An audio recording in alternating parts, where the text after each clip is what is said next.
Hey folks, welcome back to the Mass Business Podcast. My name is Matt Ward and I am your host. This is episode 13. I'm super excited to bring you an awesome guest today.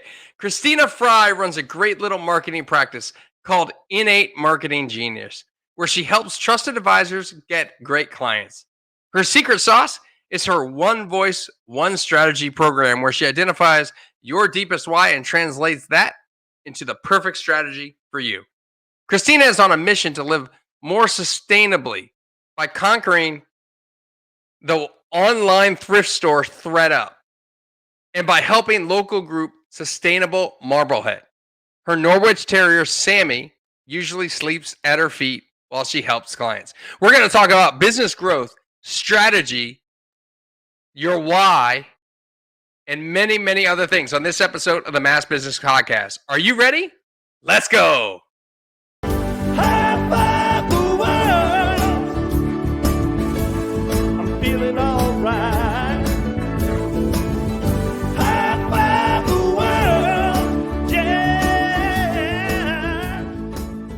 Welcome to the Mass Business Podcast, where small business owners, also known as risk takers, share their stories about the growth of their business and themselves.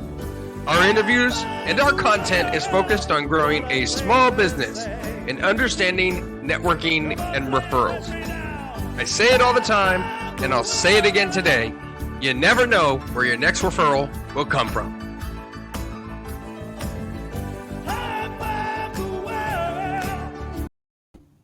Hey, and there we are. It's episode 13. I'm here with my good new friend, Christina Frei. How are you? Let's do this. Yeah, let's do this. All right. In under 30 seconds, tell the listening and viewing audience over on YouTube and other podcast platforms what it is you do for work. I help really smart people, trusted advisors, really look like an expert and get really great clients. That's pretty much what I do. Sweet. And so, yeah, I mentioned in your intro that you kind of help people kind of figure out their why and then pull their why into some sort of program, offering. I would imagine what that is. How important is it for people who are in business for themselves to really understand why they're doing what they're doing?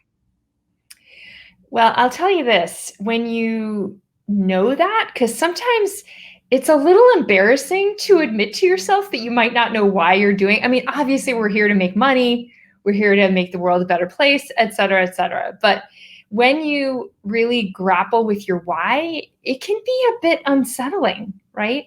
But what I'm here to tell you, with the tons of clients that I work with, every single one of them has had a beautiful why in service to other human beings, and that can be your fuel. Who doesn't need more energy to get out the door, connect with people, try new things, to connect with more people, right? We constantly have to be on our game out in the world. So I just want each entrepreneur to have fuel that keeps them focused and consistent.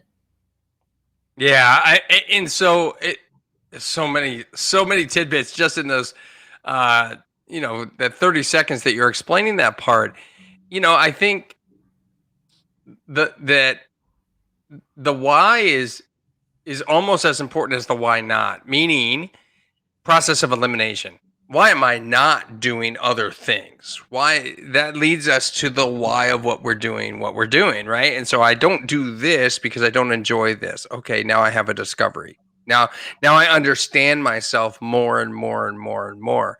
And I think as we evolve and grow and become, as they say, wiser, more wiser adults, so to speak, we've learned all these past lessons in business and in life of the things we don't like to do. I imagine that part of your process is digging into that part of it as well, right? It is. And I will tell you that discovering this angle on marketing was a bit of a surprise to me. Like, I didn't set out to do this. I just was working with a bunch of business owners and using a certain process that I developed to help them figure out their strategy. And in doing that, every single person had this archetype of service, right? Like, how do you like to help people? It just was very clear to me, wow, you're a wizard, or hey, you're more of a nurturer. Over here is the adventure guide, right? Like really clear archetypes when they love helping people. So I just realized, this probably could fuel any business owners. And so I start there with everyone I work with. Because you know what I just realized, Matt, literally yesterday, that marketing has a bit of a greedy energy to it, right? Yeah. Like, what is marketing? You have to get out there and get clients. Like I need to grab. It's just built into it's gross, right? It's gross. So of course you need a way to remember the deepest why of like helping other humans. We have to have that to balance things. And that's something you brought up earlier, and you've mentioned it 3 or 4 times in this segment piece too. Is that it is this service of others and helping other people, and I think we run from those that don't want to do that. We run from the car salesperson who's just trying to sell us the highest thing on the lot to make the best commission possible, than actually selling us the car that we need to provide, for the purpose by which we're buying the car. Sometimes we need a 2-door car or a pickup truck or a minivan or something that can tow something. You have to ask all these questions. And I think that's what, it seems to me that there seem to be 2 factions in business. Those that care enough to ask the questions and those that don't. Mm. And as my friend Jason and I say, it's just completely gross otherwise. You know what? I would love to chime in on that. So, because I think about that a lot in my constant efforts to try to find ungross marketing for my clients. And so one thing that I'm curious about, like, let's take the car salesman for a second. That's a great example.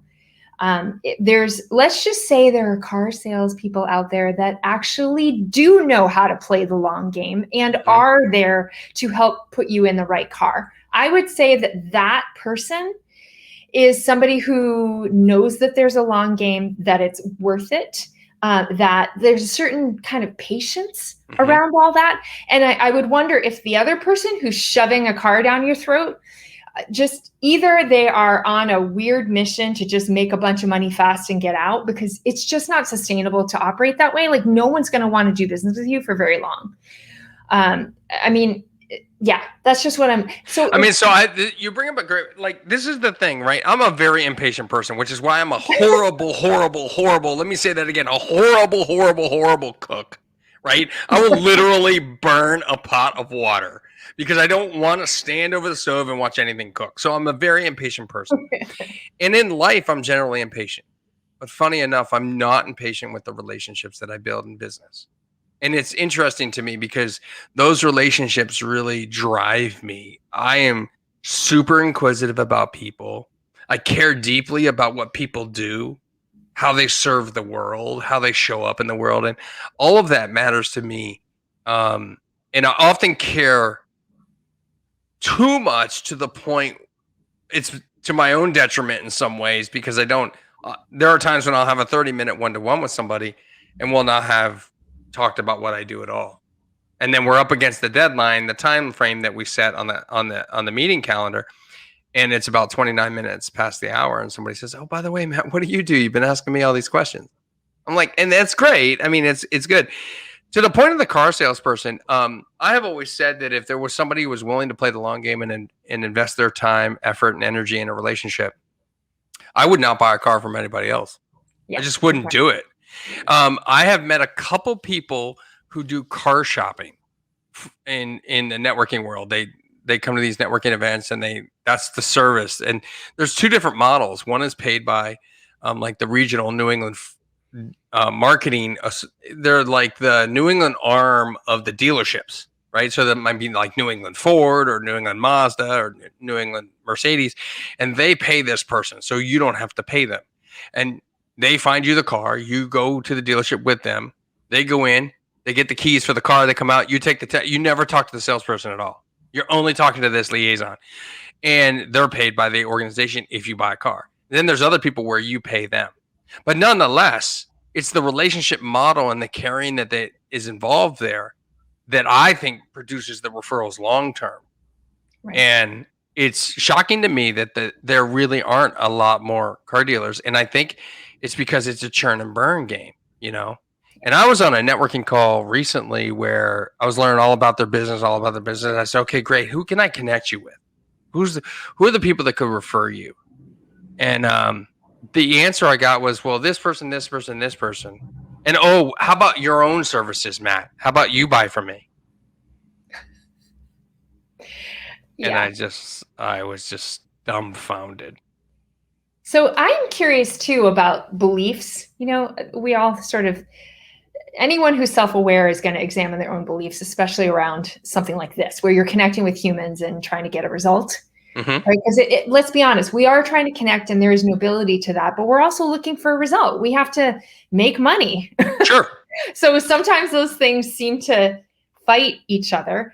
And again, I think some people like the quintessential car salesman, sorry to give these guys a bad rap, but just saying, like, I just wonder what their beliefs are. Like, yes, their situation is important. They're in a churn and burn situation, which is different than being, let's say, an attorney. If you're working with a real estate agent or an attorney, those are longer term relationships. They're more consistent. You know them over months of time in a transaction. I think that is different. It's a situational thing. However, from a belief standpoint, like if I'm a car salesperson and I want to do this right and play a longer game, what would I have to decide? Like when I hear you talk, Matt, about how you play the long game, you're curious about people, I would imagine there are beliefs in there around every person I meet has something really interesting going on in their life.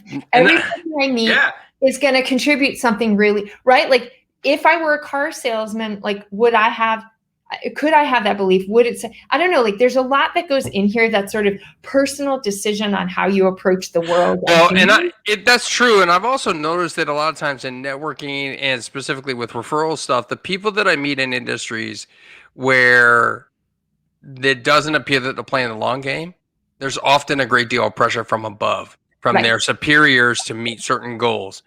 And I have always said, look, you do exactly what your boss tells you to do. 8 to 5, Monday through Friday for the first year and a half. And if you do what I tell you to do outside of those hours on nights and weekends for the first year and a half, you will never have to listen to what your boss tells you to do ever again. Nice. Because the relationship building stuff takes a while. And the problem is most of these superiors, most of these bosses, most of these people setting the goal numbers, they don't have the ability to wait that 18 months for these things to pan out. I said to someone recently, the work you do today on relationship building pays off in referrals in 6 months. Yep.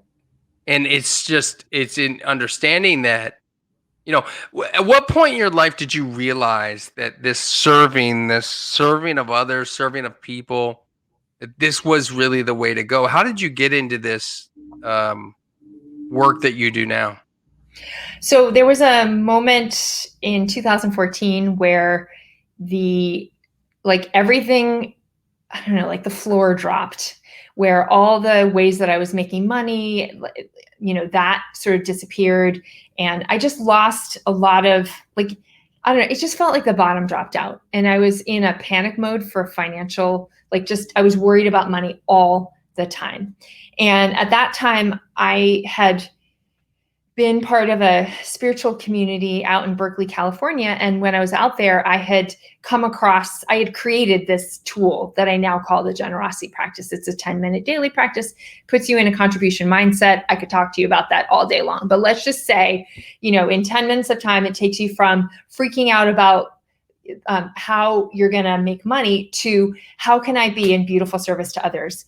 And I noticed that when I did this practice consistently, here's what it did. First of all, it calmed me down faster than anything I could think of. Second of all, it helped me realize who I really needed to talk to. It activated some kind of knowing in myself that instead of chasing 50 people down to network with them. I knew the 3 people I needed to work with, and all 3 of them turned out to have really great, lucrative projects for me. Like just something really kicked in. I started teaching that tool. I did field studies. I worked in yoga studios with, like, I had all kinds of workshops, work with businesses, nonprofits, just sharing this tool because it had worked so well for me. And in that process, enough entrepreneurs came back to me and said, when I'm in this contribution mindset, I'm a way better marketer. I'm actually better at the sales negotiation table. Like this is the shizzle in some way. And I love that. Right? Like I was like, what? Like these people who are shy introverts were telling me, like, I can't wait to get out and network, or I can't, like, just little miracles that were maybe not so little, just from doing this 10-minute daily practice. So there's a lot of dots to connect there, but that's where it started. Was one of the things that I have always felt like is that people don't do business with who they know, like, and trust. They do business with who they know, like, trust, and care about. And if we show up in the world and care about other people through forms of gratitude, whether they're clients or business partners that never buy from us but might refer us, we surround ourselves with much better people, more like-minded people, more people that are uplifting us. And even the practice of writing handwritten cards raises your own happiness internally. It makes you a happier person. And so when you're showing up on Zoom calls, networking with people, you are in a mindset that you're giving, you're caring, you're a happier person when you show up like this. And I see this time and time and time again. It's why I wrote the book, The High Five Effect, shameless plug, coming out October 26, 2021. It's how to do business with people who bring you joy. And it just is a game changer, I think, in business, that we don't have to chase all these massive amounts of clients. We can just have the minimum number of clients we need to make a living. Yep. And then that law of attraction starts to really kick in, that abundance mindset, So I imagine you do a ton of networking. You've mentioned some keywords in here. I know we've had Zoom calls together. So how much are you doing? How and in what ways are you doing networking in and around Massachusetts?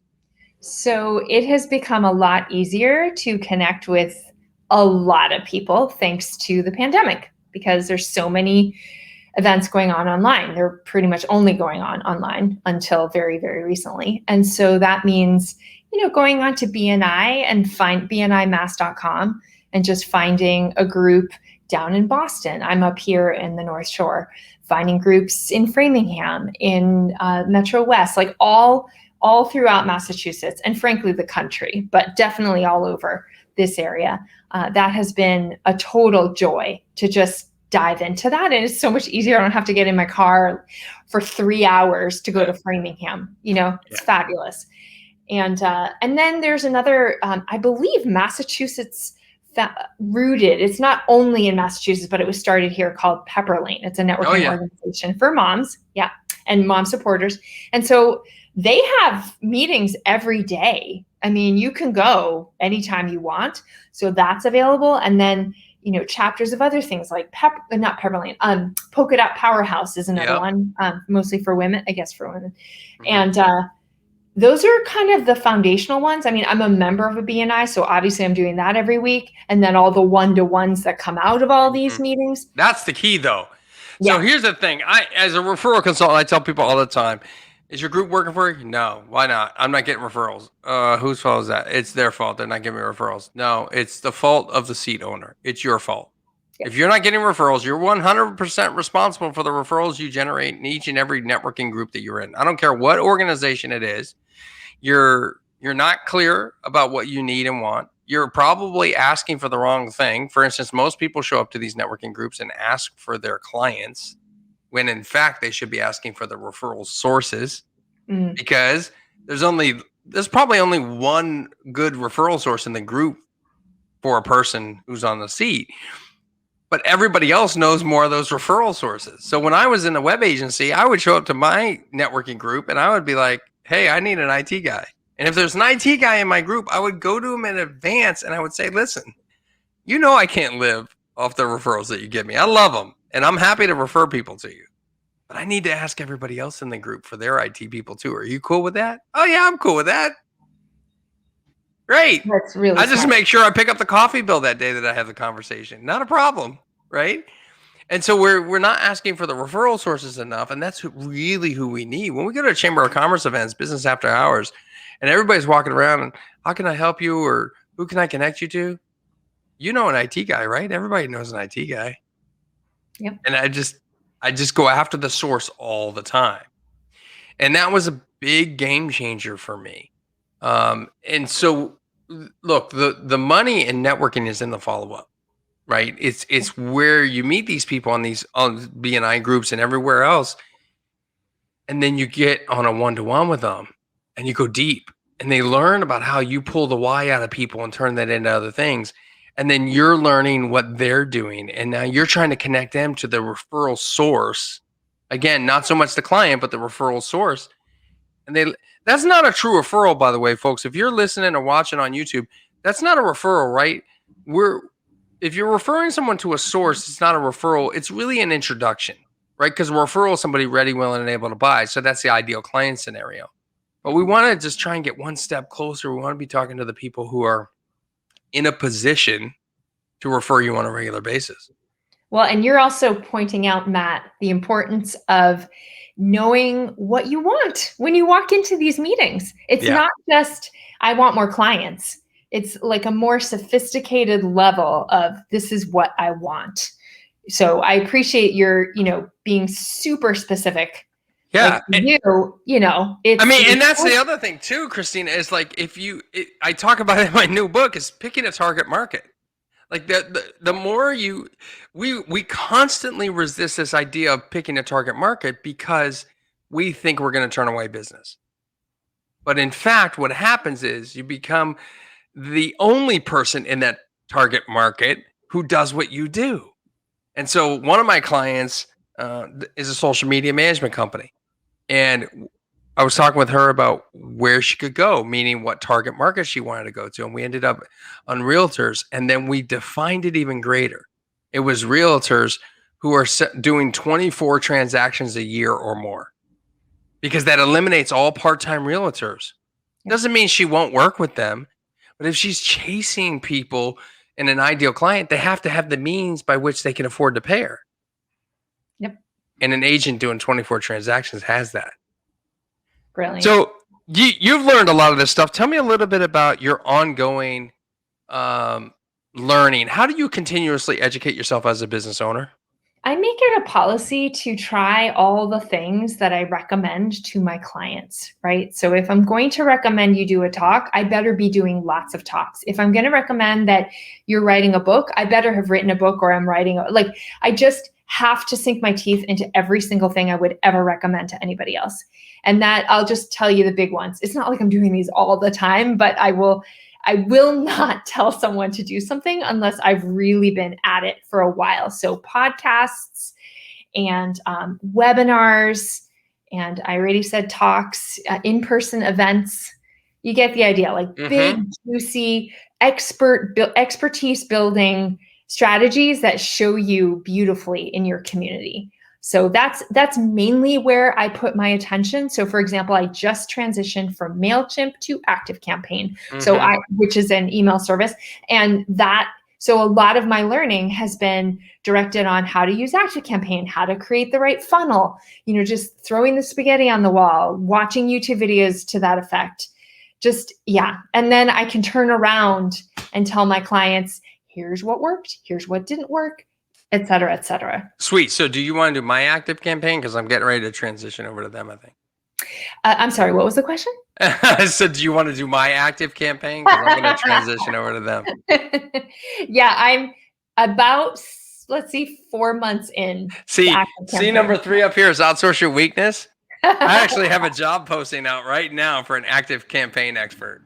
And I actually know someone to connect you with, so we'll have that conversation. I want nothing to do with migrating from my current email provider over to ActiveCampaign, setting up all the stuff that I want to do, and ongoing, right? Because I don't send out my emails every week. I have somebody else do that because that's an important activity that needs to get done on a regular basis, but it's production work. And I don't do well with production work. Yeah. I do well with creative stuff or speaking. I'm very involved in National Speakers Association. For those of you who want to talk more, whether you want to get paid to talk or talk to get paid, it can be either way. Get involved with the NSA New England. I'm on the board there. It's a great organization. We have virtual stuff all the time, and we do in-person stuff in and around Massachusetts all the time. We have regional meetups in all the different 5 states too. So I've been a member of that for 5 years, and that has changed my speaking business drastically, because it was, you're surrounding yourself with like-minded individuals, and that's one way I learn. Right? Is I learn. I don't have a degree. Well, I tell people I have a degree from the University of Google, which could now also be deemed the University of YouTube, right? Definitely. But I have always surrounded myself with like-minded individuals that really up-leveled the knowledge that I have around what I do. And it's been fantastic. Been an absolute game changer for me. And you just answered a question, because I was curious about NSA New England. So I'll probably see you at a meeting soon. Oh, that's good. That's awesome. I'll make sure I send you an invite via email, though. That'd be awesome. Tell me about the one time where you learned something from someone specific. Yeah. So I was working with a marketing coach myself about 5 years ago when I was developing my talk, Marketing for Humans. That's my big talk that I do, bringing the human back into marketing. And I was wondering, like, okay, I need to get my list of venues and, 50 places, have a spreadsheet, because I'm all about the Excel spreadsheet. I love Excel spreadsheets. And I love just project managing in general. So I was like, okay, just let me add it. And she said, nope.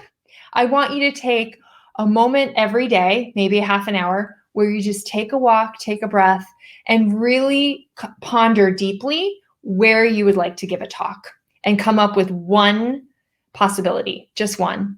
And I just said to her, that's crazy. No. But then I started doing it, and I came up with like really good ideas, solid ideas. And guess what? When you do that once a day, that list grows really fast. Like suddenly in 3 weeks, you've got 20 places, and they're usually more quality places. And you've had an opportunity to really research each one of them for whatever outflow, like every day I have what I call a power hour. Like just, this is dedicated to building my business. I just have to do this. And so that's where I would put my attention at that time. It's just like another venue, because it's so doable. Why wouldn't you do that? One more venue.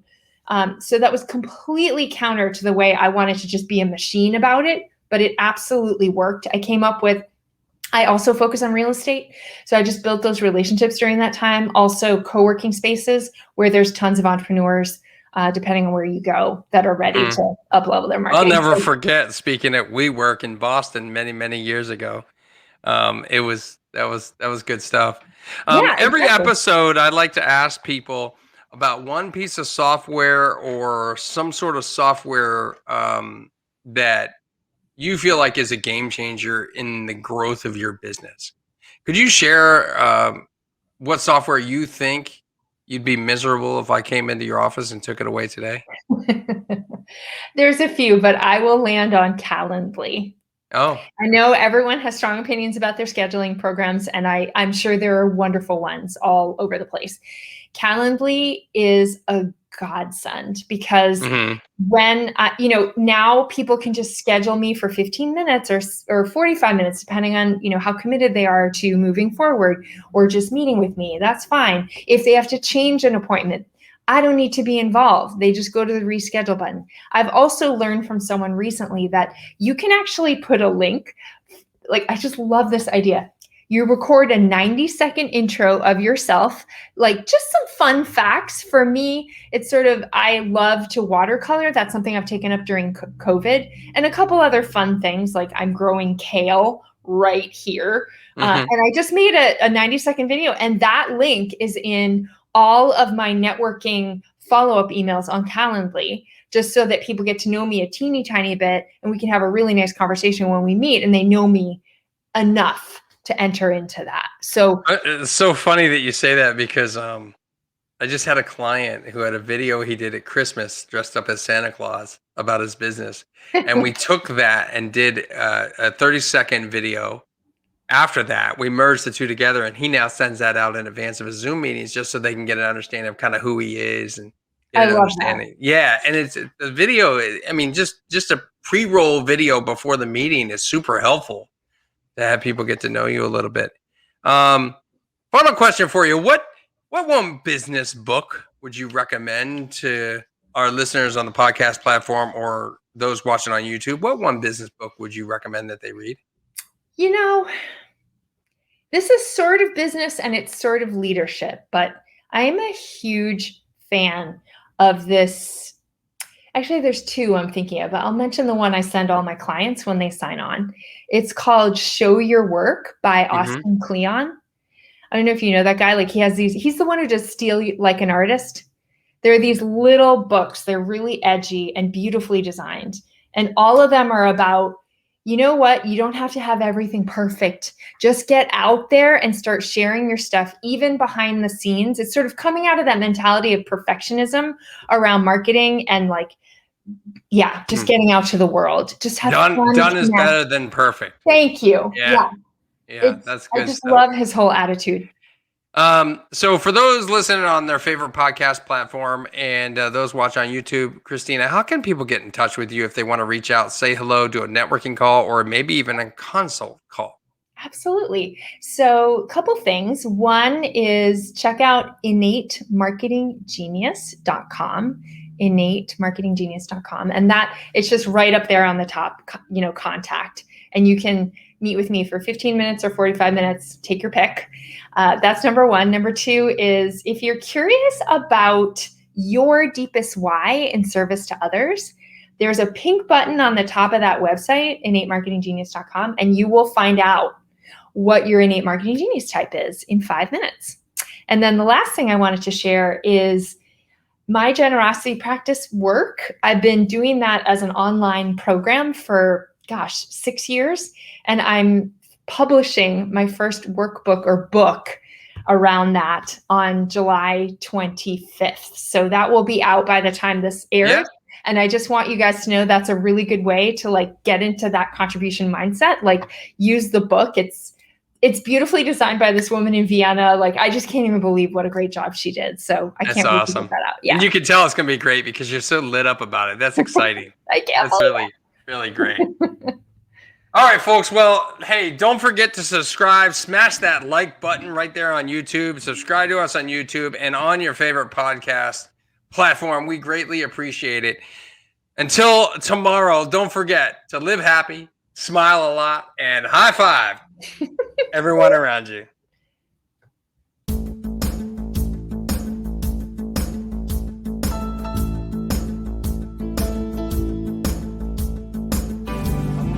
Up this morning, gonna grab myself a smile. Thank you for listening to the Mass Business Podcast, where we focus on growing a small business and understanding networking and referrals. Don't forget to like on your favorite platform and share out this podcast. This show has been produced by Heather Grant, music by Celtic Kelly, all rights reserved. I'm your host, professional speaker, author, and word-of-mouth referral consultant, Matt Ward.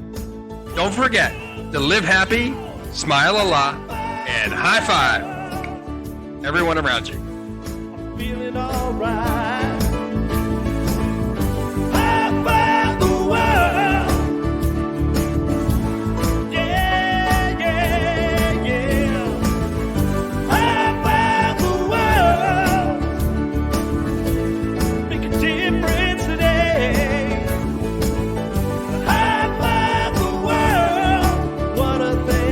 Say, do you feel what I'm telling you?